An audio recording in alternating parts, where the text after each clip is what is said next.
The first sign that something was terribly wrong was not the rain pounding against my apartment window. It was the notification from my bank.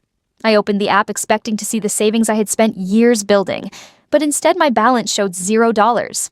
Every penny of my $28,000 emergency fund had disappeared. The transfer note claimed it was a family investment authorized through a power of attorney. In that moment, I realized my father had not borrowed from me this time. He had taken everything. For years, I had been the dependable daughter who always rescued my family. My younger sister Madison was the favorite child, always chasing new dreams that everyone else had to finance. My father, Richard, treated my income as if it belonged to him. I paid for Madison's expensive hobbies, covered my father's financial emergencies, and never expected repayment because I had been taught that sacrificing for family was simply my responsibility. Looking back, I realized I had never been loved for who I was. I had only been valued for what I could provide. When I searched through my bank records, I discovered that my father had used a power of attorney I had signed years earlier while recovering from emergency surgery. He had convinced me it was only for medical emergencies, but instead, he kept it hidden until the perfect opportunity arrived. Instead of breaking down, I quietly revoked his access, froze my accounts, changed every password, and reported the unauthorized transfer to the bank. My father immediately called, not to apologize, but to complain that he could no longer access my money. He insisted the family was facing a crisis because Madison had made a terrible investment that needed immediate cash. I already knew the truth. It was not an investment. She had secretly accumulated gambling debts. Soon after, Madison posted emotional videos online, pretending she was the victim while blaming toxic family members for abandoning her. Friends started messaging me, asking why I was hurting my own sister. I ignored every message because I finally understood that people only knew the story my family wanted them to hear. Instead, I drove to visit my Aunt Evelyn, the one relative my father always described as unstable.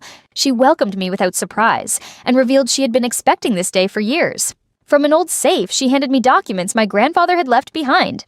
Hidden inside his estate paperwork was a clause stating that if any heir committed proven fraud or theft against another direct descendant, that person would immediately lose ownership of the family property, which would instead transfer to the victim. The property was worth more than $350,000, and my father believed it was guaranteed to become his retirement fortune.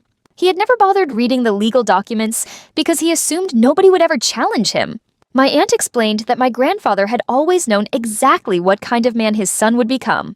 He had quietly built a trap into the inheritance, waiting for justice to catch up with him. With the help of a skilled attorney, we uncovered an even darker truth. Madison had forged my father's signature on a private loan to cover her gambling addiction. When the lenders threatened criminal charges, my father emptied my savings to protect her from prison. He knowingly robbed one daughter to shield the other from the consequences of her own crime. My attorney explained that this was no longer just theft. It involved fraud, forgery, and criminal conspiracy. A few days later, my lawyer and 2 police officers accompanied me to my father's luxury apartment. At first, he acted confident, assuming I had come to apologize. The moment he saw the officers, his confidence disappeared. My attorney handed him the lawsuit, explaining that because he had stolen from me, he had automatically forfeited ownership of the valuable family land. His face turned pale as he realized everything he had spent years controlling was about to disappear. Desperate to save himself, my father immediately blamed Madison for forging his signature. The daughter he had protected at my expense suddenly became his scapegoat. Madison stood frozen as the truth unraveled in front of everyone. Their perfect family image collapsed within minutes as they turned against each other while the officers documented every confession. The court proceedings moved quickly because the evidence was overwhelming. My father lost ownership of the land. Restraining orders were issued, and I became the legal owner of the property.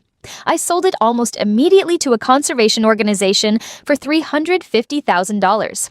When the money appeared in my account, it represented far more than financial security. It represented freedom. For the first time in my life, I was no longer funding someone else's dreams while sacrificing my own. I finally understood that real family never treats love like a transaction.